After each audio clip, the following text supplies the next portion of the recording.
Olá, seja bem-vindo aqui ao canal Fé, Salvação e Obras. Neste vídeo gostaria de falar com você, ou pelo menos começar a falar com você, a respeito do tema da guarda do sétimo dia, o Shabat ou o sábado. Esse tema não deveria, mas se tornou um tema extremamente polêmico, devido às circunstâncias históricas e também ao posicionamento equivocado de alguns judeus e também de alguns cristãos. Por se tratar de um tema polêmico, quero pedir de você muita paciência e atenção neste vídeo. Analise tudo o que nós vamos dizer aqui. Ninguém é dono da verdade. Eu não sou o dono da verdade. Mas nós devemos ter o compromisso de buscar conhecer a verdade. E para isso nós devemos analisar tudo e levar tudo à luz da Bíblia, que é a fonte da verdade. Por isso, analise com calma tudo o que será dito aqui. Pondere sobre todos os argumentos. Analise os textos que serão apresentados. E não tenha pressa em tomar um posicionamento. Antes de mais nada, por se tratar de um tema polêmico, é necessário reafirmar que nós somos categoricamente contra qualquer tipo de legalismo. A salvação não pode ser considerada fruto de obras. Não somos salvos por obedecer esse ou aquele mandamento.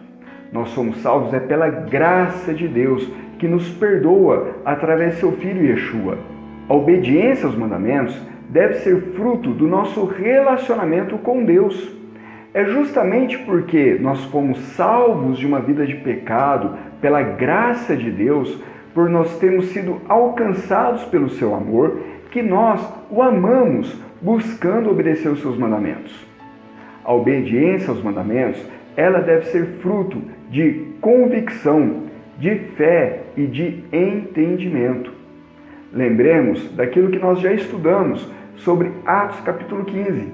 Ali os apóstolos tomaram uma decisão, principalmente relacionado aos gentios. Nenhum aspecto da Torá deve ser imposto como necessário para a salvação. Com exceção dos 4 princípios básicos apresentados ali pelos apóstolos em Atos 15, que é abster-se da idolatria, abster-se da prostituição, abster-se da carne sufocada e do sangue, com exceção desses 4 princípios básicos, todos os outros mandamentos devem ser frutos de entendimento e fé para os gentios.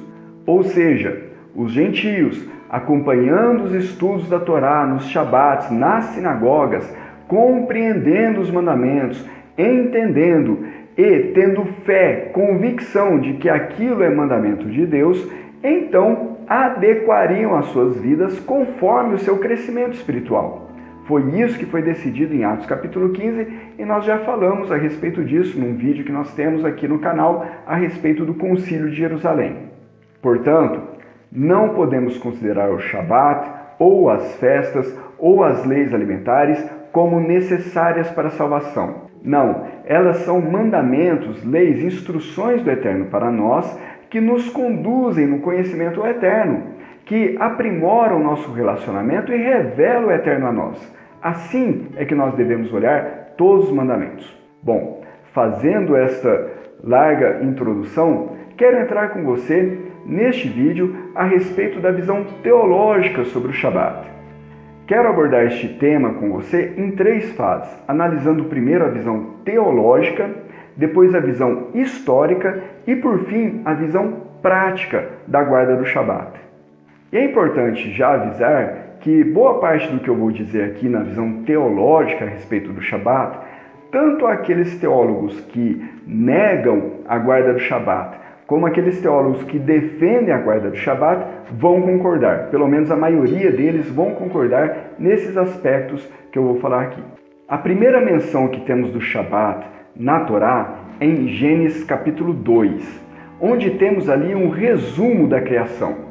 Ali aparece o texto em que diz: E havendo Deus acabado no dia 7º a obra que fizera, descansou no 7º dia de toda a sua obra que tinha feito. E abençoou Deus o 7º dia e o santificou, pois nele descansou de toda a sua obra que Deus criara e fizera. Gênesis 2, 2 e 3. Neste texto da Torá, nós não temos nenhum mandamento explícito a respeito de guardar o sétimo dia. Nós temos aqui a origem do sétimo dia.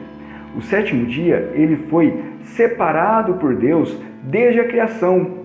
O termo santificou significa justamente isso, separou o sétimo dia. E ele não só separou, mas ele também abençoou o sétimo dia.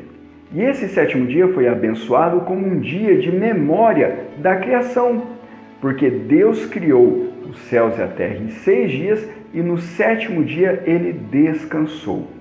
E aqui nós temos um aspecto muito importante que nós precisamos de atentar com muita calma. Os rabinos ensinam que os dias da criação não foram dias de 24 horas como nós temos hoje, mas eles entendem que esse período da criação, dividido em 6 dias, foram na verdade 6 eras, que durante esse período ocorreram fases da criação. É claro que existem aqueles também que defendem que sim, foram períodos de 24 horas. Na verdade, essa discussão não é tão importante, porque para Deus fazer algo com uma idade aparente, ou fazer algo em um tempo já delongado, não faz diferença. Um exemplo, Adão foi criado já adulto, mas sendo ele criado já adulto, ele tinha apenas algumas horas de nascimento, mas ele estava adulto. Assim, para Deus criar o universo com uma idade aparente, é simplesmente a vontade de Deus. Então existem aqueles que defendem que os dias da criação foram sim dias de 24 horas, como também existem aqueles, e esses são a maioria, que defendem que ali foram 6 períodos de tempo. Se nós analisarmos por este ângulo de 6 períodos de tempo, nós vamos entender que o Shabat, ele foi criado e Deus entrou no Shabat. Mas o homem foi criado no 6º dia. Ou seja, o homem foi criado para entrar no Shabat. O homem foi criado para entrar no descanso de Deus. No Shabat, nós temos a representação do descanso de Deus. Esse descanso que foi criado para o homem. Se nós atentarmos para as palavras de Yeshua, nós vamos ver que ele já afirmou que a salvação, a redenção, o reino foi criado desde a fundação do mundo. Então dirá o rei aos que estiverem à sua direita: Vinde, benditos de meu Pai, possuí por herança o reino que vos está preparado desde a fundação do mundo. Mateus 25, 34. Isso está em linha com o que o escritor de Hebreus escreveu a respeito do Shabat. Veja que eu estou usando textos do Novo Testamento para apresentar a visão teológica a respeito do Shabat. Porque em certo lugar disse assim do 7º dia: E repousou Deus de todas as suas obras no 7º dia. E outra vez, neste lugar, não entrarão no meu repouso. Visto, pois, que resta que alguns entrem nele, e que aqueles a quem primeiro foram pregadas as boas novas não entraram por causa da desobediência, determina outra vez um certo dia, hoje, dizendo por Davi, muito tempo depois, como está escrito: Hoje, se ouvirdes a sua voz, não endureçais os vossos corações, porque se Josué lhes houvesse dado repouso, não falaria depois disso de outro dia. Portanto, resta ainda um repouso para o povo de Deus. Hebreus 4, 4 e 9.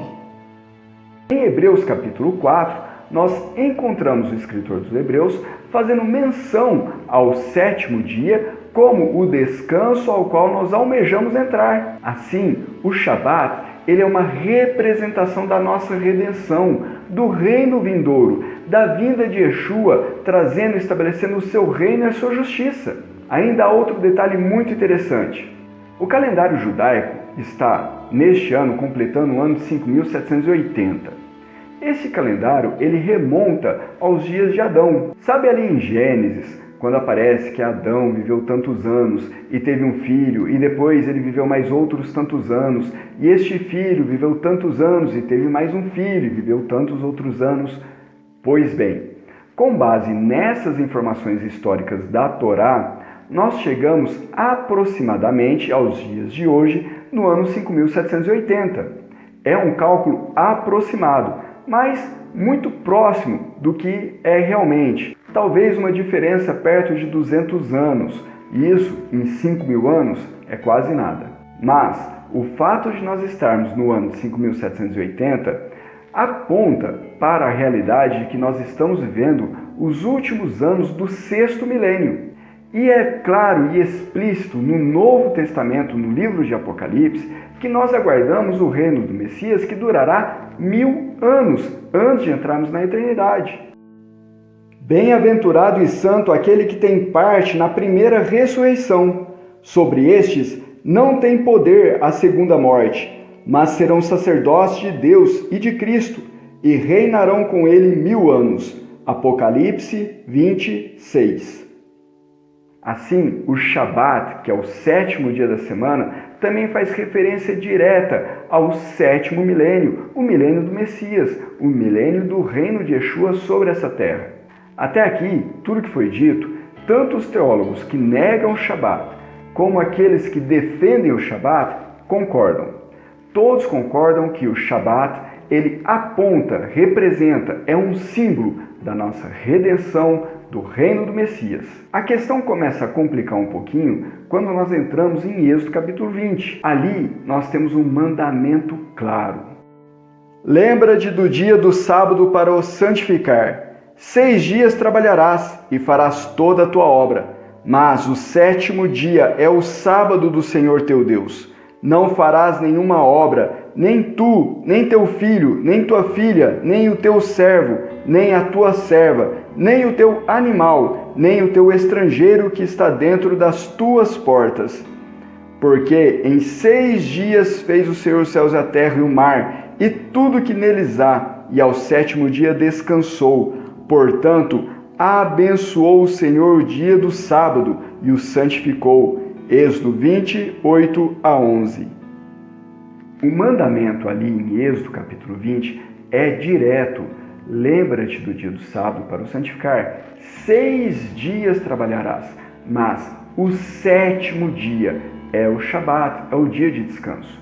Portanto, existe aqueles que defendem que não, de fato, o Shabat, ele aponta escatologicamente para a nossa redenção. Ele aponta, sim, para o reino milenar. Mas você pode guardar qualquer dia é válido ser o seu Shabat. Na verdade, a palavra Shabat, ela não significa sétimo dia, ela significa descanso. O dia que você escolher como dia de descanso vai simbolizar para você o reino milenar, a redenção e tudo mais. Porém, o mandamento de Êxodo capítulo 20 é claro, é o sétimo dia que é o Shabat. Não é o quarto, não é o quinto, não é o primeiro. É o sétimo dia que deve ser considerado como o dia de Shabat. Esse Shabat semanal que aparece em Êxodo capítulo 20, ele faz uma referência direta à criação. Porque Deus trabalhou durante 6 dias ou 6 eras, criando todas as coisas e criando o homem, e no sétimo dia descansou, nós, em memória a esse descanso que o Eterno preparou para nós, também devemos descansar no sétimo dia. O Shabat, ele é um sinal, um símbolo de mão dupla. Ele aponta para a criação, mas também aponta para o fim de todas as coisas. Ele aponta tanto ali para a criação do mundo, do universo e do homem, como também aponta para a nossa redenção, para a nossa salvação, para o reino milenar de Yeshua. Analisando isso com calma, nós vamos ver também que o Shabat, ele foi dado como uma vacina contra a idolatria. Por quê? Quando nós celebramos o Shabat, quando nós guardamos o Shabat, nós estamos remontando a criação, que um único Deus criou os céus e a terra, que Ele, por sua vontade, nos criou. Não somos frutos de uma sequência aleatória de eventos, não somos fruto de um macaco evoluído, não, nós somos fruto de uma vontade soberana que nos criou, que por sua palavra nos chamou à existência, e nós existimos e fomos criados conforme a sua imagem e conforme a sua semelhança. Assim, o Shabat é um tributo à criação, que, ao mesmo tempo, aponta para a nossa redenção. Mas neste ponto, alguns críticos vão dizer, não, mas o Shabat, ele foi dado unicamente para o povo de Israel. Era Israel que estava ali, no Monte Sinai, recebendo os 10 mandamentos. Não são mandamentos para nós, gentios. Bom, diante dessa perspectiva, nós devemos olhar para os profetas. Isaías, no capítulo 56, traz uma promessa para aquele que é estrangeiro, filho de estrangeiro e que guarda o Shabat. E aos filhos dos estrangeiros que se unirem ao Senhor para o servirem e para amarem o nome do Senhor e para serem seus servos, todos os que guardarem o sábado, não o profanando, e os que abraçarem a minha aliança, também os levarei ao meu santo monte, e os alegrarei na minha casa de oração. Os seus holocaustos e os seus sacrifícios serão aceitos no meu altar, porque a minha casa será chamada casa de oração para todos os povos. Isaías 56, 6 e 7. Portanto, há promessas para o estrangeiro que guarda o Shabat, que tem o Shabat como um dia especial, um dia santificado, um dia de memória ao nosso Deus como Criador dos céus e da terra e em memória à redenção que nós aguardamos, memória à salvação que nós tanto esperamos na vinda de Yeshua. E aí então outros vão argumentar o seguinte, que a igreja mudou o dia de descanso do sétimo para o primeiro dia da semana, porque foi neste dia que Jesus ressuscitou. Pois bem, se esse é um mandamento apostólico, se isso foi ordenado desde os primórdios por Yeshua ou pelos seus apóstolos, aonde isso está escrito? Não há nenhum texto que traz essa mensagem de forma explícita. E se tratando de um tema tão relevante, era necessário que alguém manifestasse a respeito disso. Mas o que nós encontramos no Novo Testamento é o oposto a isso. Quando nós olhamos a vida prática dos apóstolos em Atos, nós vamos ver que eles, no Shabat, eles iam às sinagogas. São várias as passagens em que Paulo, estando fora da terra de Israel, anunciando o evangelho aos gentios, vai a uma sinagoga no dia de Shabat para anunciar o Messias. Mas aí alguém cita Atos capítulo 21, versículo 7, onde diz que "E no primeiro dia da semana, ajuntando-se os discípulos para partir o pão, Paulo, que havia de partir no dia seguinte, falava com eles e prolongou a prática até à meia-noite." Atos 27. Pois bem, ali nós temos realmente um problema. Não por causa que isso fere a guarda do Shabat, não, pelo contrário. O texto em grego, naquela passagem, diz miaton sabaton. Endeti miaton sabaton. Atos 27, Codex Textus Receptus. E a tradução literal dessa expressão não é no primeiro dia da semana. O texto ali diz ao encerramento do sábado, ou ao encerramento do Shabat. E o que acontece no encerramento do Shabat? O Shabat, ele é celebrado em dois momentos.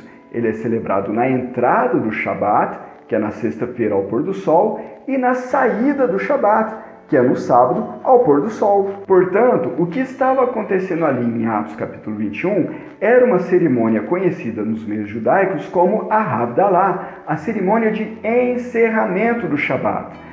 O que aquele texto frisa é que, de fato, Paulo estava celebrando o Shabat.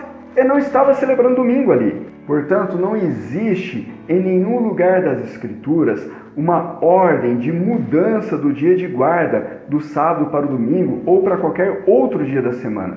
O que nós temos ali são vários textos confirmando a prática dos apóstolos de guardarem o Shabat. E Yeshua, em muitos momentos do seu ministério, foi acusado de violar o Shabat, porque ele estava realizando curas no Shabat. Mas, será que era proibido curar no Shabat pela Torá? Não. Não existe nenhum mandamento da Torá que proíba no Shabat de realizar curas ou de fazer o bem. Muito pelo contrário. Se o Shabat aponta para o reino do Messias, para a redenção vindoura, para a ressurreição dos mortos, nada mais coerente do que Yeshua, sendo o Messias, no dia de Shabat, realizar curas. Afinal, ele é o Senhor do Shabat. Ao realizar curas no dia de Shabat, Yeshua estava realmente enaltecendo este dia no seu significado maior, naquilo que nós ansiamos e esperamos, a restauração de todas as coisas, a ressurreição dos mortos, a vida eterna com Deus. Ao realizar curas no Shabat, Yeshua estava simplesmente mostrando que ele era de fato o Messias, o Senhor do Shabat, aquele que vai trazer a salvação eterna, a redenção e a ressurreição dos mortos. Portanto, todas as vezes que nós olhamos nos evangelhos os fariseus lutando com Yeshua, acusando de violar o Shabat, nós devemos entender que o que Yeshua estava contrariando era a visão legalista que aqueles judeus tinham a respeito do Shabat. A visão legalista sobre o Shabat naqueles dias era tão forte que até o fato de andar poderia ser considerado trabalho e violação do Shabat se fosse uma extensão maior do que 1000 passos. Isso não existe na Torá. Assim, analisando o texto de Hebreus capítulo 4, analisando os evangelhos, principalmente as ações de Yeshua durante o Shabat, analisando o livro, a carta de Atos dos Apóstolos, analisando os profetas, principalmente o profeta Isaías, capítulo 56, analisando a Torá, nós só podemos chegar a uma conclusão. O Shabat, ele é para todos aqueles que creem no Messias, todos aqueles que têm uma experiência com o Eterno, para todos aqueles que aguardam a redenção e a salvação. Mas eu não quero aqui que você ainda formule um conceito. Nós ainda temos muito o que falar a respeito. E eu gostaria que você analisasse todos os ângulos dessa história, para então formar um conceito. Continue acompanhando os nossos vídeos, curta, compartilhe e que o Eterno nos abençoe.